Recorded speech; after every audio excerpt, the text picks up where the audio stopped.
When I saw how long the gospel was, I felt myself kind of complaining, hoping there might be a shorter version. I kind of felt Jesus saying in prayer that you feel it's so long because your love is so short.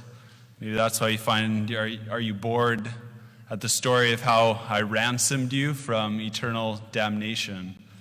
It's kind of caused me to think again and why I feel like the gospel is so long. For today, I was really moved by the opening scene in the gospel. We hear about this unnamed woman taking this bottle of perfume it costs a year's wages and just shattering it in front of Jesus, this extravagant act of total surrender to Jesus at the start of Holy Week. And it reminded me of a story I heard recently of Hernan Cortez. So he's this Spanish conquistador, explorer in the 16th century. Spain was trying to find the New World, and Cortez was asked by the King of Spain to go to conquer the Aztec Empire. And so he was given a troop of 600 soldiers, 11 ships, sent off to what is now modern-day Mexico. And when they entered, they got to the Yucatan Peninsula. Cortez was really well aware of how difficult of a battle this would be. They were going to be vastly outnumbered by the Aztecs, and the odds were well against their favor. And so Cortez knew that he had to do something extreme if he wanted his men to be fully engaged, 100% committed to the battle, and defeat the Aztecs.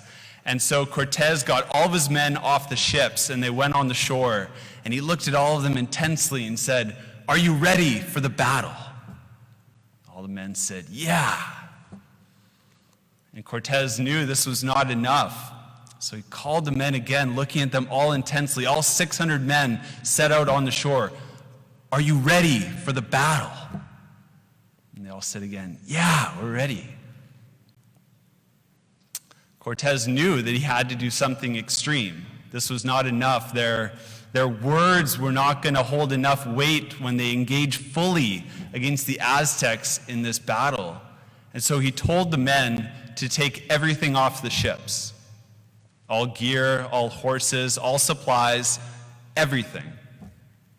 So the men unloaded everything off the 11 ships, and it spread out on the bay of the Yucatan Peninsula, and Cortez is there alone looking at these 600 men with all of their gear and the Aztec empires in the background. And he calls the men the third time, "Are you ready for the battle?"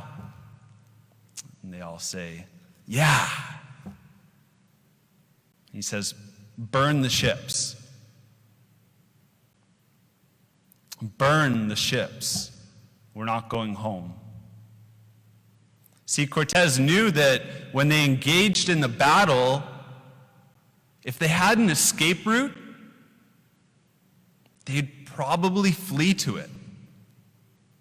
The ships were a reminder of the comforts back in Spain. And so as soon as they faced what lay ahead of them, if they knew they had something to flee back to, they were probably going to do it. So Cortez knew so well human nature, and he called the men to burn the ships. They did. They burnt the ships, and in 2 years, Cortez defeated the Aztecs. And I find this story is really inspirational for us as we enter into Holy Week. Jesus is our leader. He's standing on the shore, and Jesus is 100% committed to the cross, to go to Calvary, to wage war against the devil and all of his minions, to defeat the world, to conquer the enemy, to win us back for the Father. And all of us are standing on the shore. And we might say, "Yeah, I'm ready. I'm ready for Holy Week. I'm ready for Easter." We might give our verbal yes. But Jesus is looking at us in the eyes today and saying, "Burn the ships." What are the ships that you have to burn in your life? What are the ways that you escape?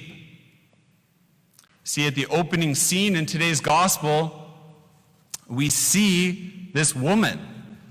She has this jar of perfume worth a year's wages. That was her security for her future. That was going to keep her safe. And what did she do? It says she broke the jar, and the perfume filled the house. The literal Greek says she shattered the jar. She burnt that ship. No security. For some of you, it might be your bank account. You might be holding on to your money, and you might think every now and then, wouldn't it be great to give a lot to God and His church? You feel inspired maybe. You hear about the boiler, and you're like, wouldn't it be great if I just made like an extravagant donation for the church? And so much that you actually had to make an act of faith. You say, God, I don't know how I'm going to provide. I feel so safe with my money, and so you just want to hold back. But then you see someone like the woman in today's gospel, a whole year's wages, she just extravagantly gives to Jesus. So maybe that's the ship that you have to burn today if you want to fully commit to Jesus. If you want to follow Him to Calvary, if you want to experience the absolute joy of the resurrection, you have to burn the ships. There's no turning back. Or maybe it's some addiction, something that you've continually struggled with. Maybe it's internet pornography. Maybe it's some addictive relationship that you just keep going back and back to, and you don't understand why you keep going back and back to this person. Burn the ships. You have to let go of your past. Maybe it's your time.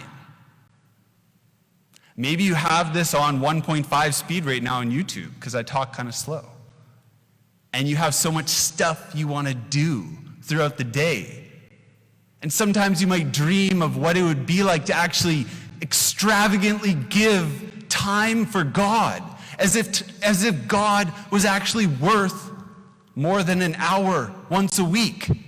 And you think about, maybe when I'm retired, then I'll actually really give myself to a life of prayer. Burn the ships. Don't hold on to the comfort of you controlling your schedule. Maybe this Holy Week, you could actually put God first. Give Him your best time. Burn the ships. On Monday, we interviewed Dr. Ralph Martin, and he said that he had 4 siblings who were away from the church. And he was reading this Our Lady of Fatima, saying that a lot of people go to hell because they have no one to pray and fast for them, make sacrifices for them. He was so moved by that story that Our Lady of Fatima told the children that he decided he was going to give up 1 meal a week for the conversion of his 4 siblings that were away from the church. I think he said within a couple years, all 4 siblings came back to the Catholic Church. Maybe that's like for you and for me, so often we're so comfortable with our food and our drinks, and we have such a comfortable life. And I feel that so often. This Holy Week, how about we burn the ships? How about we just surrender the comforts of our life? Make some real sacrifices, fast, for the conversion of a soul that is on its way to hell, so that you can be with them forever in eternity. What are those ships in your life that you need to burn? Jesus is standing on the shore today, looking at us in the eyes. And our verbal yes for battle is not good enough. We have to make a real concrete action in which we're willing to commit with Jesus to go to Calvary. If you do not follow Jesus to Calvary, you will never experience the joy of the resurrection. You will never. There was one man, when he saw that woman break the alabaster jar of ointment, he turned back to the ship, and that was Judas. And all of us, myself included, always have that option to turn back to the ship. But Jesus is begging us today to burn the ships, to follow him, to be one of the select few who are willing to extravagantly give our lives to him, to follow him to Calvary and experience the sheer joy of the resurrection. If you are begging for new life, restoration of life, if you want to experience the joy of the resurrection Easter Sunday, I beg you on behalf of Jesus and his church, burn the ships.